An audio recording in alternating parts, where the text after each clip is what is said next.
Hey everybody, Matthew Rex here. And before the podcast starts, I just want to say huge thank you to Krsm radio station to host at our school a 3-day program to teach students how to podcast and DJ. My friend Alex and I were able to participate in this program, and what you're about to hear is Alex and I using actual podcast equipment to record an actual podcast.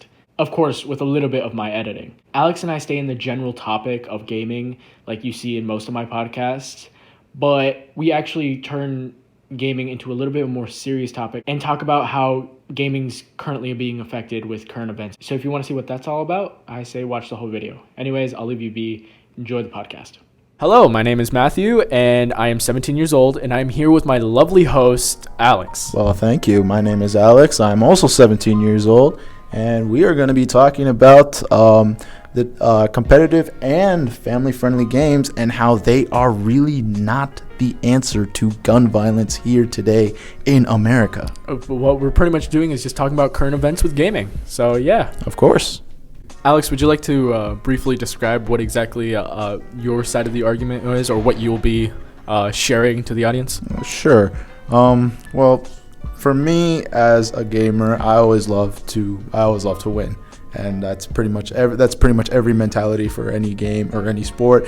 So to play a video game, especially a very complex video game, you always want to keep that mentality in mind that you want to win, and there is no time to make fun or to make friends. So in the sense that there's been many cases where family games have turned into competitive environments that make people want to compete, make people want to make sure that they are the best, to show off everything that they have. So, for example, my favorite game of all time, Super Smash Brothers, meant for Nintendo consoles.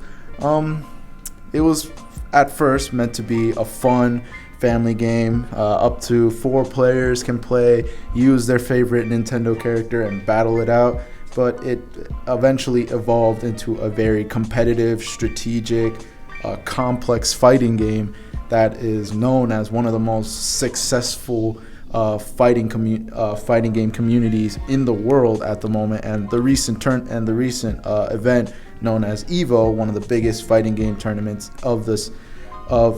in the world, actually.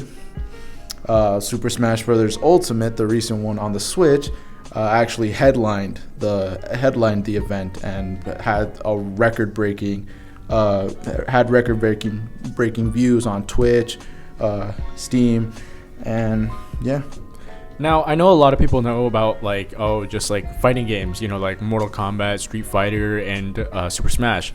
But what are some other games that are also considered E3 or competitive games that a lot of people don't look into? Or what are some genres? Well, there's a lot of different genres that you can use. A lot of RPGs and racing games can be considered as competitive due to their respective communities. For example, like League of Legends, a very complex game, usually just meant for a single person, not like usually just a normal RPG, but it eventually evolved to what it is today. One of the most successful RPG games at the moment. And then racing games. Racing games have been evolving. They were once thought to be you can race your favorite car, or you can race against other people. But no, that's as it continued to evolve, you're now seeing Mario Kart tournaments every now and then to see who is the better driver, and it's kind of crazy. And also too, if you ever heard of Crash Team Kart Racing, that was a new game. Actually, not a new game. It was remade from the original PlayStation 1 version. Dating back all the way in the early 2000s, and so yeah, it's games have been always evolving. People are viewing games as in different ways than they have in the past. They're thinking about how can oh, how can I have fun? It's more about, oh, how can I get better? How can I prove to everyone that I am the best at this game? Now, I know you and me definitely have different type of tastes in gaming. Like you just explained for the first part that you're definitely a competitive gamer. Well, I would consider myself. I do love to win. I do love to compete and everything. But I personally, in a video game, love to look at the fun aspect in it. Like I guess you could say I look into it more of a critique way. Like if it accomplishes its goal. Like fighting games, if it accomplishes its goal to be a fighting game and not have bugs or like obviously like overpowered characters or something like that, of course, or just critiquing the game, and if it accomplishes its goal to a degree, then I think it's a fun game. Or whether I can personally enjoy it, I don't like. I mean, if it's too complex or just like I don't find joy into it, well, you know, that's that. I mean, we've played Super Smash Bros. Before, and while it's always funny to see that. Like I see you and our other friends compete, like are always trying to see who will stay on top first, who's gonna be the last one standing. While I'm over here on the other side, not only annoying you guys, but I'm also there taking my own stocks, killing myself. I really do hate you for that, honestly. Hey man, I'm having fun. Yeah, but you also got to take account that also competitive gamers have fun at the same time. Because if you know you love what you're doing and other people are as passionate as you can find the competition as a way to have fun with each other. Like, for example, I'm going to go back to EVO, the Super Smash Bros. Ultimate Tournament. The top two players in the world, known as Tweak and MKLeo, both had fun in their last sets, even though it came down to quite a heartbreaking and shocking moment. At the end, MKLeo winning the entire tournament after around 3,000 competitors. He just stand out as the top. But at the end of the day, during his interview with VG Bootcamp, he said that in the end he had fun with Tweak. Tweak was a great player. He knew that Tweak was going to give him the fight, and he earned it. And you know. And also Tweak, even though he was heartbroken, he had fun. All the Japanese players that came out, specifically like Raito, Kameme,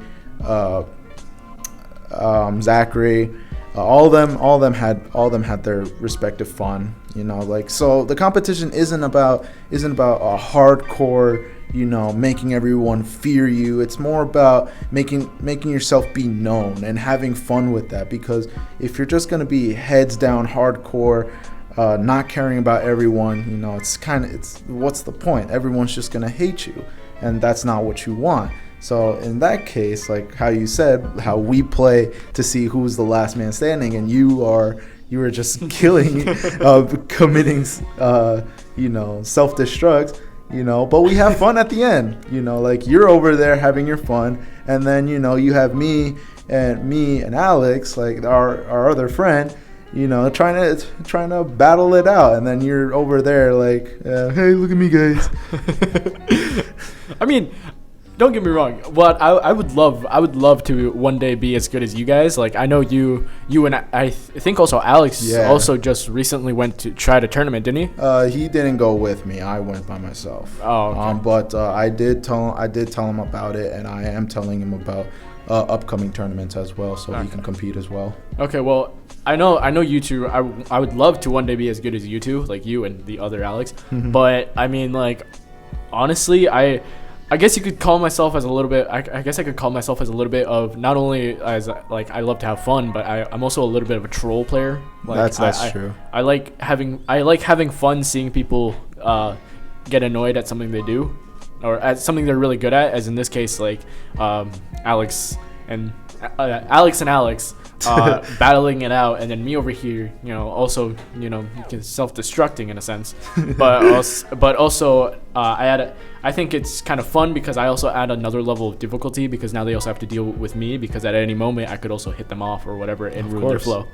And also too, like, we gotta take account of like the genre of game. Oh yeah, definitely. Yeah, because like if it comes down to fighting game, like, you know, it's gonna be the most competitive thing. Oh yeah, like it's gonna come down to last stock, last life situations, like close stuff. But if we're taking account like a shooting game, a shooting game you control anywhere. Oh yeah, like definitely. you can have fun anywhere. But if you're gonna get hands down like hardcore competitive, like that's not gonna be a pleasant experience for anyone. Because if someone's gonna go hardcore, they choose the best gun in the game, the best class, and they just go in, rush everyone down. It's just not fun. As in for a fighting game, even if you do choose your main, you do choose like the best class, like someone can spam on the other side and they can put up a fight. Yeah, I mean, I do agree with you that there are some games where we have to take account of what can be considered competitive or what, like all that. Like in a shooter game, I feel like in the fighting genre of games, like brawl type games, of course, I feel like that's way easier to be competitive because everybody has like their own class that they're comfortable with. They each have their own moveset. Each person has comfortable. While yes, some characters can be exploited and be considered broken, quote unquote, they still are in the right hands a good player, or even so, like other players who are way better than them can counteract players like those. Of course, and adding to that, like I said, it really does all depend on the genre. At the moment, there's not a lot of games to be considered as competitive besides the top two genres. Fortnite. Shooters, of course, and fighting. There are a lot of things that you can consider as. There are a lot of games that you can consider as competitive. It just doesn't have. Competitive really does mean like how much you devote yourself towards the game, because like if you're gonna be devoted and one day you find a competitive community where all you guys do is sit down at home in your mom's basement and play 5 hours straight Mario Kart to see who's the better driver, have at it. Look at that. You found your people. You found your community. That's how all gaming communities started with one. Are you trying to exploit me here? Of course, of course. Because that's literally all I do. Just play in the corner and just play video games. Oh no, that's me every day. I live in my mother's basement, guys.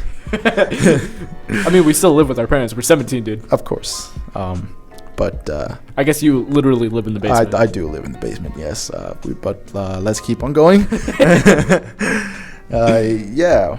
And shifting topics. I know we're not really supposed to be doing that, but have you heard of if you're keeping up with recent news, there were terrible shootings that happened in Texas and Ohio, and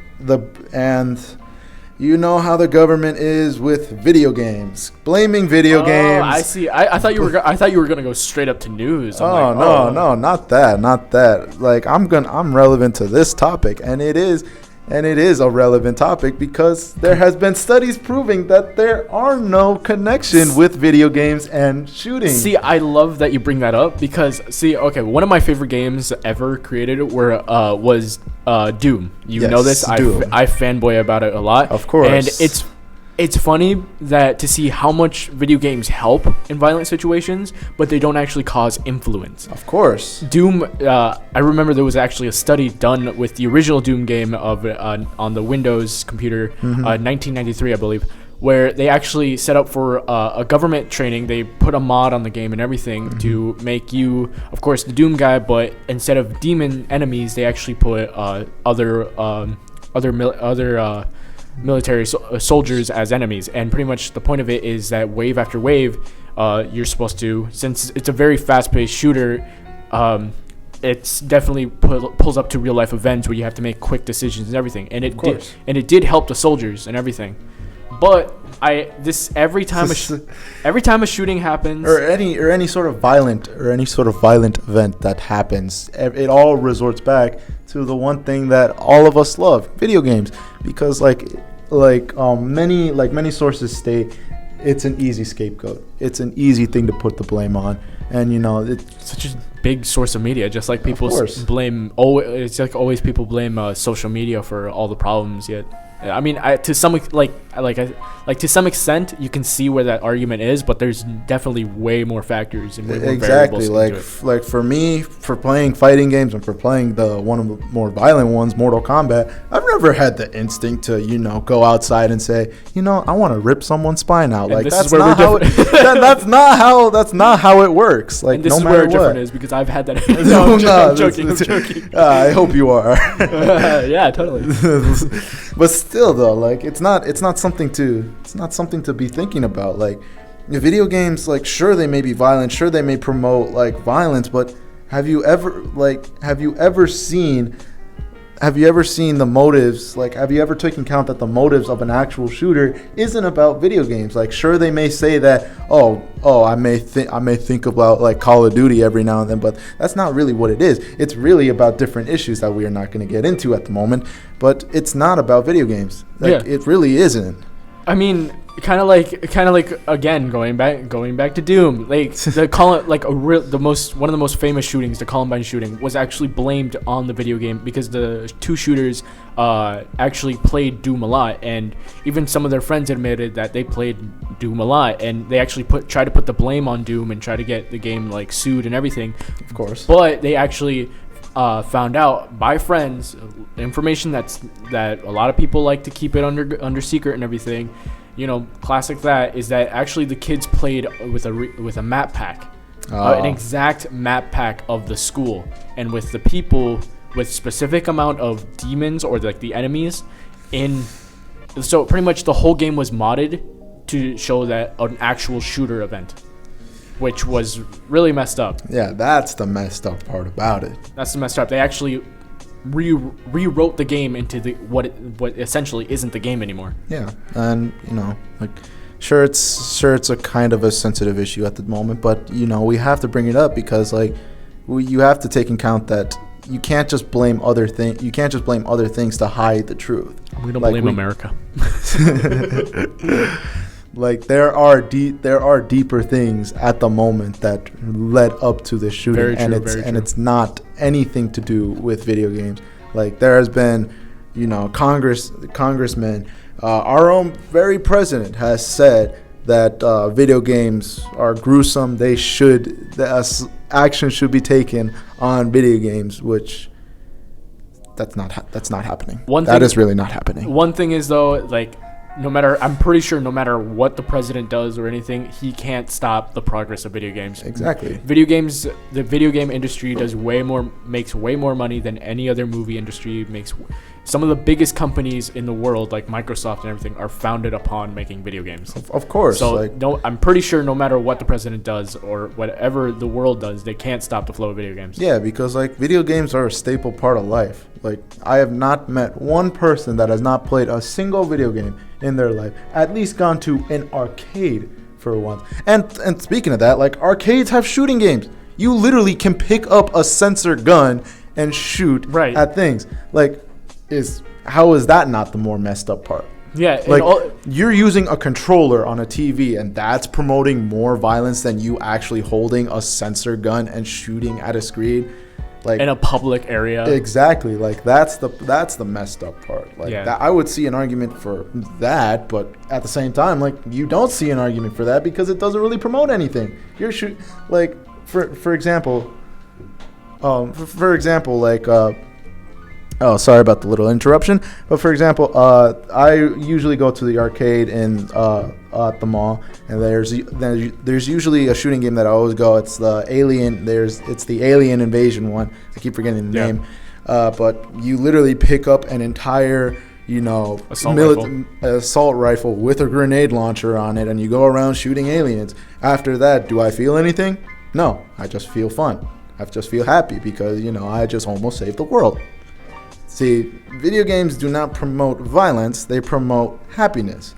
Because after that, you feel good because you almost completed them. You completed the mission of the game. And also, I know some people might think of like, oh, so you get joy into killing people. Like, one thing is, no, I don't get joy of killing people. I get joy of killing a program. Exactly. Second of all, it also depends on which type of person you're giving a video game to. Like, of course, a non-mentally unstable person playing those video games could get a very different reaction than just a person who plays it competitively or anything.